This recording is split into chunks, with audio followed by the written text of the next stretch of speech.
Hello and welcome back to my show. I am Brian Greer and you are watching Game Brigade. And if you are new to the show, we do reviews, previews, playthroughs, and have conversations on our favorite board games. So if you're new to the show, please consider hitting the subscribe button and joining the Game Brigade community. Today we're taking a look at Chai Tea for Two. I've been looking forward to covering this game for the last week. I mentioned it on my Monday episode where it was one of the games I was most interested in looking at. So without further ado, let's dive right in.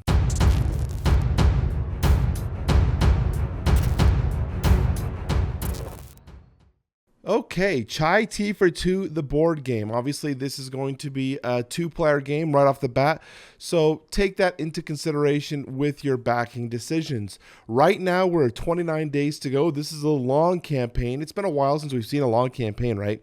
We have 1,245 backers at the time of this recording, and we're at the $50,000 mark. Congratulations for them. Their goal was $20,000. Now, one of the main reasons I wanted to cover this game was I had so many friends in the content space telling me how much fun that they had with their prototype copy and how enjoyable the game was, as well as how much fun just the Chai Tea games have been. So I was like, you know what? I'm interested.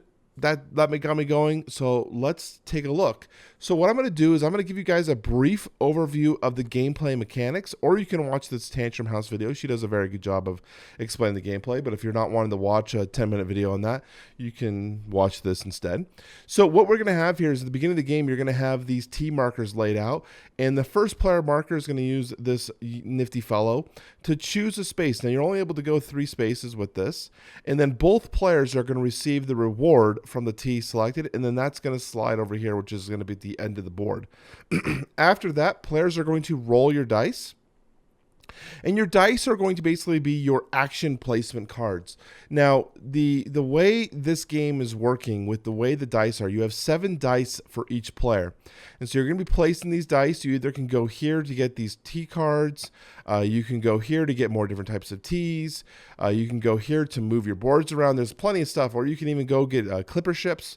There's a lot of different options. And I think that's where the strategy is going to come in this game. I don't necessarily think there is a lot of competition for space. I mean, there is because, you know, by taking this slot, you're taking this card, but there's still a bunch of other cards available. This can have an unlimited amount of dice in it. And the clipper section is going to be where there's real fighting because whoever basically bids more dice to those ships will win the specific clipper, which is, for example, this is what this is showing here. So this person's going to bid an extra dice, is going to move this off. So that's that idea. Overall, the gameplay looks pretty smooth and clean. I think everything about this game looks great. So why would we be considering backing this? And I think it's going to be one of those things I mentioned in actually the podcast that I did with IV Games. And I talked about, one, I love deluxified components. I love the experience of getting a higher quality game from Kickstarter. So one of the reasons I love Kickstarter is because we get those deluxified components, but also because it's going to create a very smooth and entertaining gameplay system. So let's go on down and talk about what is going to be coming in this game. What are those deluxified components going to be? First off, we're going to have that metal first player coin, which is great. You're going to get the 7 dice, although I think it's kind of funny that this player only has 6 in the photo. I mean, you guys, you got to add one more dice. Come on. You get the T assistant. Now, these are all going to be card-based games. So this game is going to be very much cardboard or card-based heavy, and so no minis or anything like that in terms of deluxified components.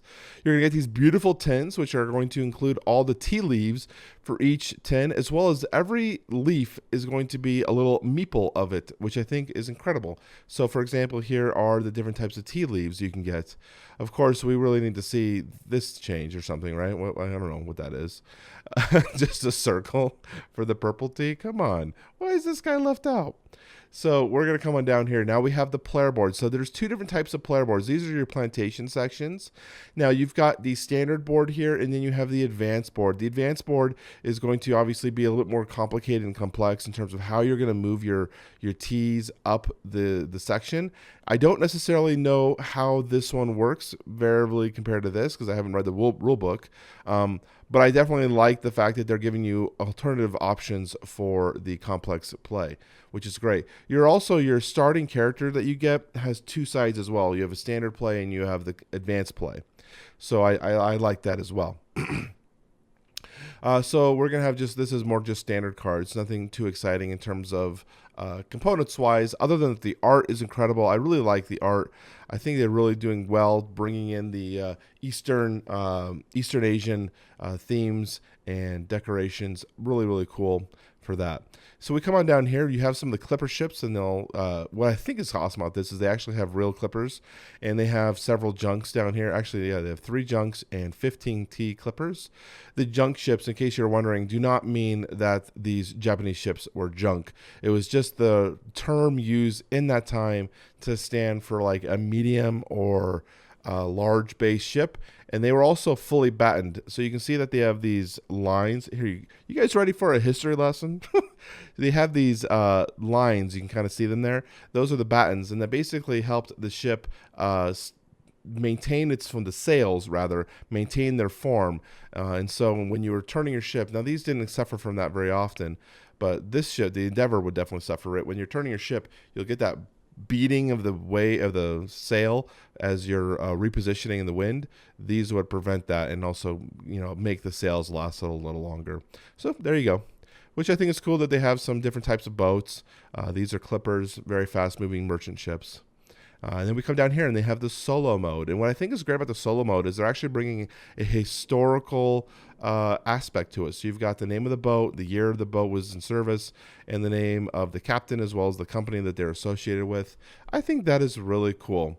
And so these are AI solo cards, so you can play this game solo if you choose, which I think is great. Since it's a 2-player game, I definitely feel like a solo aspect will definitely be needed for that. And then you have the different types of player boards. Again, stunning art. Really enjoy the way this game feels. I love that Eastern European Asian aesthetic going on here.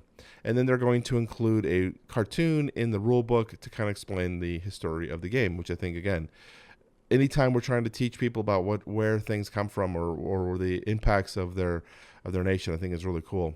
So we got the pledge levels. This game is pretty simple. I think there's really only one pledge level that I'd consider. It's the one that I'm in on at. $39 for chai tea for 2. Get you the deluxeified copy of the game at $39. Does not include shipping. You can also go YOLO mode and get Tea Masters Edition for $200, which gets you a wooden deluxe box. I kind of wish they showed it somewhere. They actually don't show it, and I really wish I could see it. Now, they do have some add-ons. I probably will not be picking up these add-ons. They are some dice trays. I already have dice trays that I picked up from other games, and I don't use them as often. But Alex from Board Game Co. was very happy with his dice trays when he received his prototype copy, and he raved about them a lot in terms of their deluxeified components and the feel and the weight of them. So if you're interested in that, this is a video that's actually a multiple video game video, but this clip will take you directly to Alex's discussion on these specific add-ons. I don't necessarily think they're a bad purchase. I think they're fine.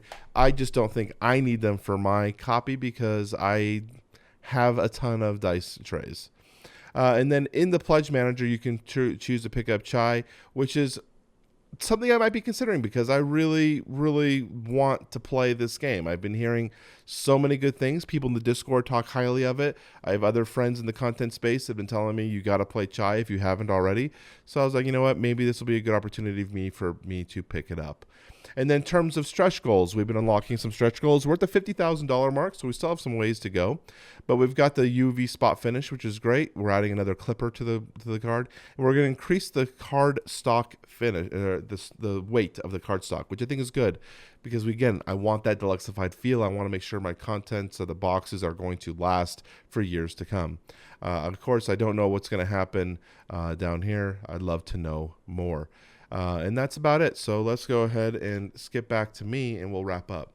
So overall, I think this is going to be a pretty solid game. I think anyone looking to back this, you're going to have a good time. Oh, you know what? I didn't cover shipping. So let me scroll on down to shipping. And this is also something very, very cool. Let's talk about this. I think more companies on Kickstarter need to be doing stuff like this. a production timeline to give people an idea of what is actually happening on the back end and what to expect as to why a game can take up to a year for delivery, which I think is great. So they're doing that. And then we gotta find that shipping. Well, I don't know what to say. I've scrolled this page 3 times and I cannot find a shipping notification or shipping breakdown. I thought I saw it somewhere in that $10 to $15 range, but I just don't know. They have this here. We're talking about group pledges. And then they said please see the shipping section.